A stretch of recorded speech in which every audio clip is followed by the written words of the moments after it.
Hello, this is JK. Welcome to another fantastic episode of the JK Show. I'm your host, JK. I already said that. I think that's disappointing. That's a terrible opening. This is the worst television I've ever seen. No wonder people watch 10 years of Friends. This is terrible. Actually, Friends wasn't that bad. Anyway, so here we are, the joy and the shock of the conclusion of the baseball season last night still hasn't worn off here in St. Louis. It's in the air that the Cardinals are a playoff team, and that's a big deal. In this town, the being a fan of the Cardinals is it's like assumed. It's a bit like a cult, really. In many respects, it's very unhealthy. So there we are. The joy hasn't worn off. I've been thinking about several things today that are not related to baseball, however, so those of you who find baseball really irritating can no longer contemplate hitting the X button on your browser window, because I'll talk about something interesting. Sometimes you hear people say, you'll hear prominent Protestant leaders and theologians say things like, "Well, if I'm wrong, I'll be outside the Vatican repenting tomorrow." And I always thought that was interesting, and that's a good, that's a good thing to say. That it's an affectation, but it's good all the same. And the reason it's an affectation is that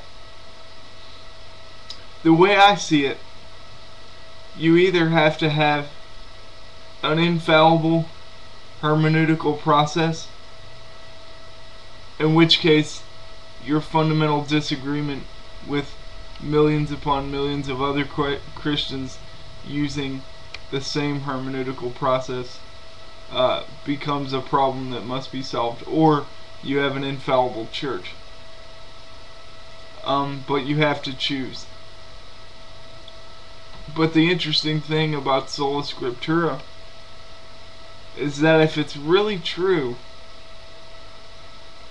that the final arbiter of what constitutes what Scripture is saying is the self. Now, we can have a reasonable disagreement about whether that is so, but if the final arbiter of what Scripture says is the self,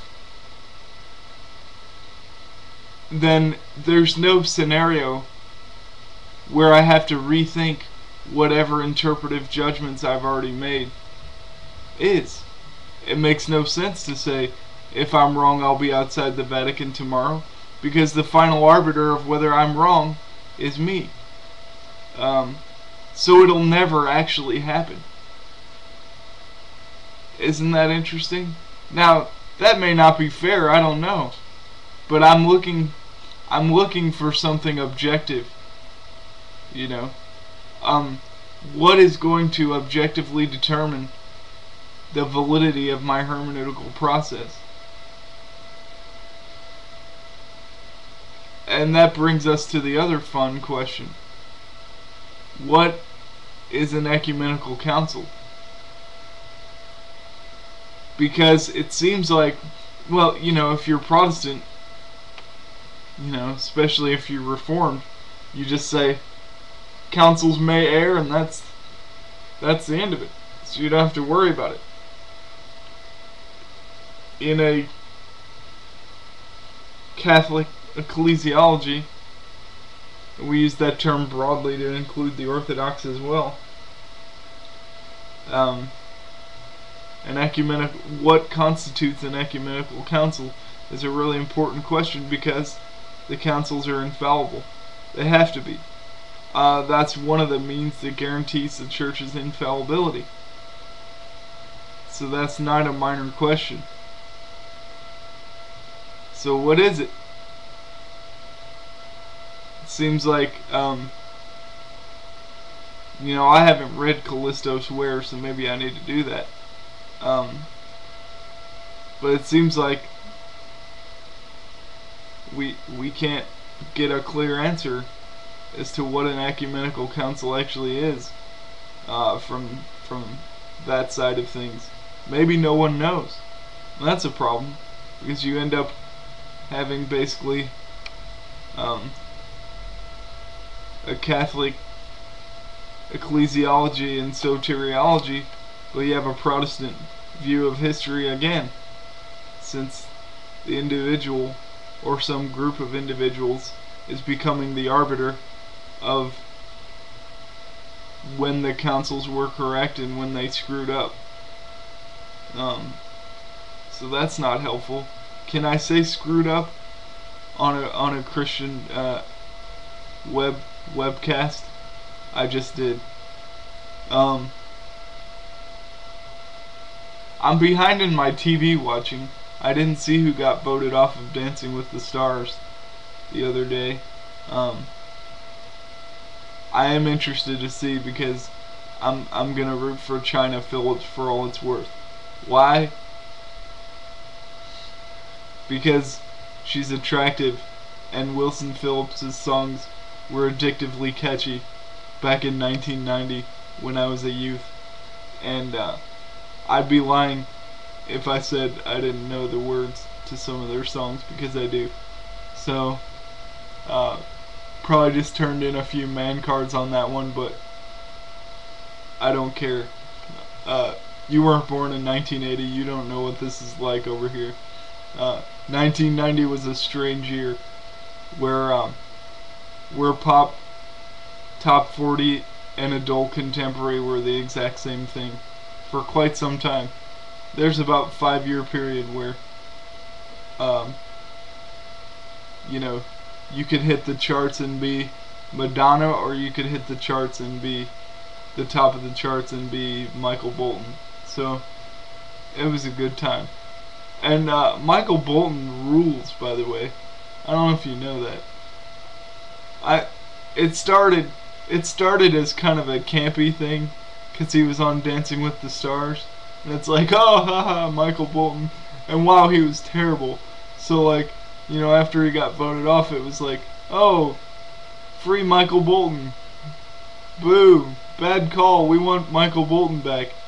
And then he sang a guest spot at the end of the season, and it was amazing. Of course, no one is surprised. If he wasn't this long-haired hippie that was kind of sensitive, that is inducing all these women in the 80s to leave their husbands and have affairs, you know, this wouldn't be a problem. His talent would be universally acknowledged. Well, and then you know, you end up in Office Space where, you know, the guy's named Michael Bolton, and then it's like, why should I change my name? He's the one who sucks, you know, if you remember that part. That's funny. And there's a profanity in there, calling Michael Bolton the name. And I always thought that was funny, but as I look back on it, he's definitely not a no talent any kind of clown. That's erroneous.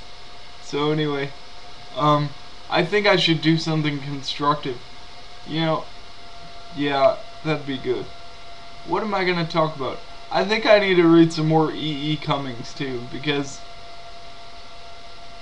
everybody's talking about E.E. Cummings. You should read some. Yeah, I know. The 2 that I've read are really good, and I should read more.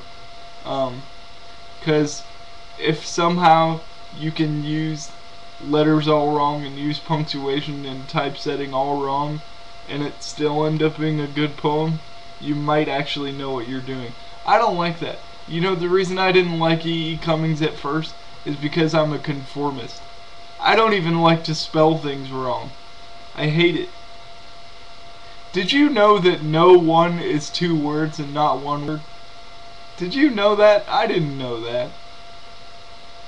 I had no idea. It looks wrong. I blame Mrs. Conway's grammar board in the 3rd grade. you know, she taught us so much grammar that maybe we just overloaded, and I forget that that was 2 words. I have no idea. This is the worst webcast of all time.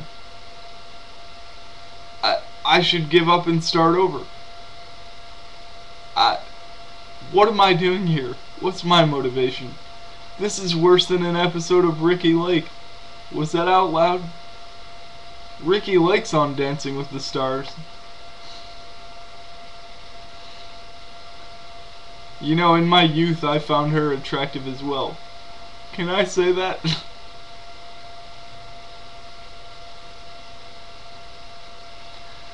Oh, that's humiliating. I can't believe I just admitted that. Yeah, we're starting this one over. This is not good. I don't know, maybe post it, it's funny. What do you say? Well, I take your silence to mean that either this is an episode of Blue's Clues, or I'm going insane and talking to myself. Of course you're talking to yourself, you idiot. You're talking into a webcam and then posting it on the internet. First of all, that's not a good idea. Yeah, I know. So anyway,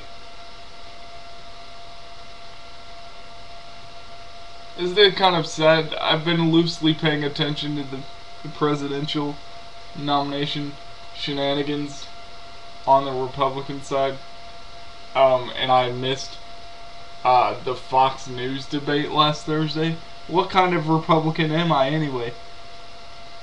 Fox News and Republican are like peanut butter and jelly. They're like, I don't know. They're something. Peas in a pod. Jenny and me. We were like peas in a pot. Anyway, not that again. I don't like Tom Hanks. Can I get that out there? I don't like Tom Hanks. His movies are boring, and he plays himself in every movie, but he doesn't get away with it. There's people who can play themselves in movies, and it's cool, like Sean Connery plays himself in every movie, and it's awesome. And then, what's his name? Tommy Lee Jones plays himself in every movie, and it's awesome. Not so much. Who are we talking about? Tom Hanks. Okay, I admit it. Forrest Gump was good. Saving Private Ryan? Sorry, I must be a scumbag. Boring movie. Boring, terrible movie. Terrible. Terrible, terrible, terrible.